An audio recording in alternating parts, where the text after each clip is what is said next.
Let's welcome Razia Khatun and Shehzadi on the stage with the topic of artificial intelligence, good or bad.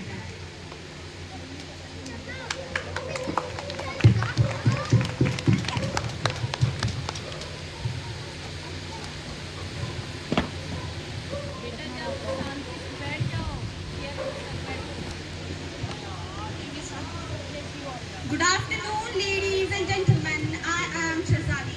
I'm thrilled to be here today because debate is like fuel to my fire.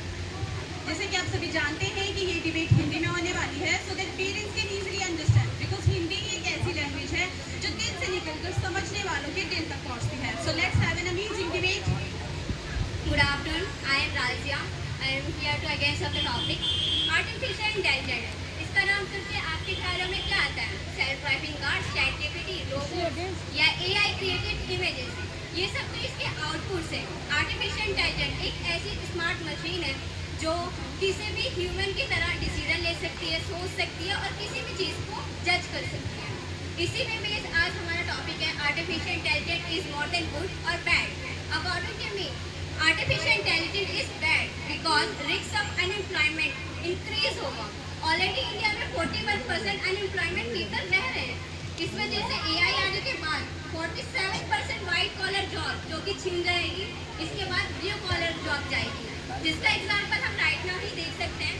जो पहले health centre में लोग किसी भी solution, किसी भी problem का solution निकालते थे, राइट नाउ चैट बॉक्स द्वारा किया जा रहा है.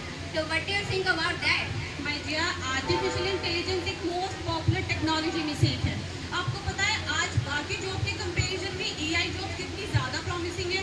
इसका एरिया आज इतना बढ़ गया है कि health care centre, education, sports, marketing areas, construction, manufacturing आदि सभी एरियाज में इसका इस्तेमाल ऑलरेडी होने लगा है. और अब बात करें जॉब अनएम्प्लॉयमेंट की, तो मैं आपको बता दूँ, लिसन डियर, जब भी कोई टेक्नोलॉजी आती है ना तो यही सेम क्वेश्चन बार बार किया जाता है. लाइक जब कंप्यूटर आया था तो भी सेम क्वेश्चन था, जब इंटरनेट आया तो भी सेम क्वेश्चन था, और जब इंटरनेट और मोबाइल आया तो भी सेम क्वेश्चन था. सो माय डियर, देखो, अगर आप बोलो कि ये सबके जॉब्स खा जाएगा और देश में अनएम्प्लॉयमेंट हो जाएगा तो ऐसा कुछ नहीं होने वाला. बिकॉज मैं तो ये I just one phase in technology देखती हूँ. पहले भी जब कंप्यूटर आया था तो हालांकि कुछ जॉब्स गई, लेकिन वह अपने साथ जॉब्स भी लाया था. राइट, कंप्यूटर आया तो अपने साथ वायरस लाया, उसके लिए एंटीवायरस बनाना था. देन माइक्रोसॉफ्ट की टीम और ज़्यादा बढ़ गई और ज़्यादा प्रोजेक्ट करने लगी. So how you can say that की जॉब्स खा रहे हैं हमारी. आर्टिफिशियल इंटेलिजेंस मतलब तुम्हारा ये तो मानना नहीं है कि development? I don't think so, because तुम्हें ये पता है 41% मनी ऑफ इंडिया बस एक इकलौते इंसान के पास है. I am talking about Ambani.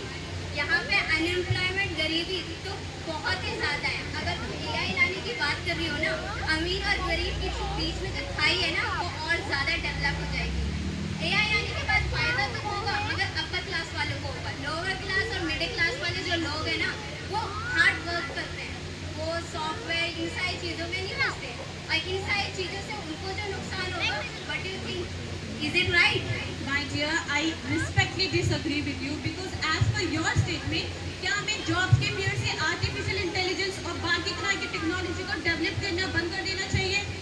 No my dear, it's not like that. Because जब भी कोई टेक्नोलॉजी आती है ना तो यही सेम क्वेश्चन था. और मैं आपको ये बता दूँ कि जब टेक्नोलॉजी आती है तो हम उसे एक अच्छे वे में भी यूज़ कर सकते हैं. Like we can use in paramilitary forces, in air force, in manufacturing areas. जैसे कि हम देखते हैं कि सियाचिन में -50 डिग्री में the soldiers of our country over patrolling है, क्यों ना वहाँ एआई को यूज़ करें. और हम वॉर्स में इसे यूज़ कर सकते हैं. लाइक पैलेस्टीन में आप सभी ने देखा होगा कितने ज़्यादा लोग इंजर्ड हैं, कितने ज़्यादा लोगों को इंटरनल और एक्सटर्नल इंजरीज हुई है. क्यों ना वहाँ पर एआई को एज अ मेडिकल ट्रीटमेंट के लिए यूज़ कर सकते हैं. और आपने बात कही अमीर और गरीब वाली, तो उस पर भी मैं आपको बता देती हूँ कि हालांकि अमीर लोग अपनी प्रोग्रेस को बढ़ाने के लिए ज़्यादा एडवांस टेक्नोलॉजी का यूज़ करते हैं, लेकिन इसका मतलब ये नहीं है कि गरीब लोग इसका फ़ायदा नहीं उठा सकते. वह एआई को यूज़ करके अपने लिए अपने टैलेंट को दुनिया तक पहुँचा सकते हैं. उनके लिए और ज़्यादा अपॉर्चुनिटीज़ बढ़ जाएंगी और ज़्यादा उन्हें रिसोर्सेज मिलने लगेंगे. बस अंतर यह है कि हम इस तरह से टेक्नोलॉजी का यूज़ करें कि इसका फ़ायदा सोसाइटी के सभी क्लासेस को हो. एआई मतलब तुम ये सोच रहे हैं एआई इज एडवांटेज, राइट? तुमने वो मूवी देखी है Iron Man Age of Ultron, जिसमें अल्ट्रॉन जो रोबोट होता है पूरी दुनिया को खत्म कर बस अपनी पावर दिखाने के लिए। और एंड ऑफ द मूवी वो पूरी दुनिया को ख़त्म भी कर देता है। उस मूवी को देख के तुमने ये तो ज़रूर फील किया होगा, थैंक गॉड बस वो एक मूवी थी।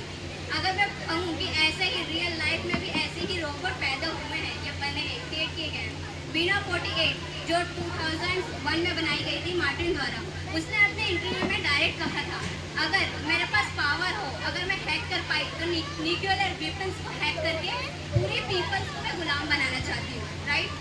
सेकेंड एग्जाम्पल मैं दूँ रोबोट का, तो फिलिप के डिक जिसने अपने इंटरव्यू में कहा था कि मैं पीपल को पीपल जू में रखना चाहता हूँ। लेटेस्ट मॉडल सूफिया की बात की क्या करना, उसने तो अपने सीधे सीधे अल्फाजों में कहा था, I will destroy the people.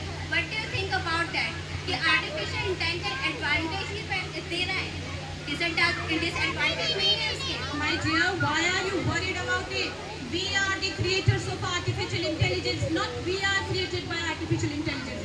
जहाँ 99% लोग इस बात पर फोकस कर रहे हैं कि AI को कैसे स्मार्ट बनाया जाए, वहीं पर Geoffrey Hinton, he is also known as the father of AI, वह इस पर काम कर रहे हैं कि कैसे हमें AI को रोकना है और कैसे इस पर कंट्रोल पा सकते हैं। और मैं बात करूँ आपकी सोफिया की डिस्ट्रॉय करने वाली स्टेटमेंट की, तो मैं आपको बता देना चाहती हूँ कि उसने अपने एक इंटरव्यू में ये भी कहा था कि अगर आप मेरे साथ अच्छा बिहेव करेंगे तो मैं भी आपके साथ अच्छा बिहेव करूँगी। And I have so many positive statement on humanoid robot, अगर मैं गिनाने बैठ जाऊँ तो रात हो जाएगी। ओके, तो I don't think so, because AI हमारे लिए थ्रेट है, जो कि मैं ही नहीं कह रही, एलन मस्क ने भी अपने इंटरव्यू में कहा है। उन्होंने कहा था कि AI है जो मोस्ट डेंजरस है वेपन, न्यूक्लियर वेपन से भी ज़्यादा। क्यों कहा था उसका रीज़न पता है, क्योंकि हमारे ह्यूमन्स के जो न्यूरॉन्स होते हैं 1000 स्पीड पर सेकंड से डिसीजन ले पाते हैं, और रोबोट जो है वो मिलियन ऑपरेशन पर स्पीड से डिसीजन लेते हैं और एग्जीक्यूट भी कर सकते हैं।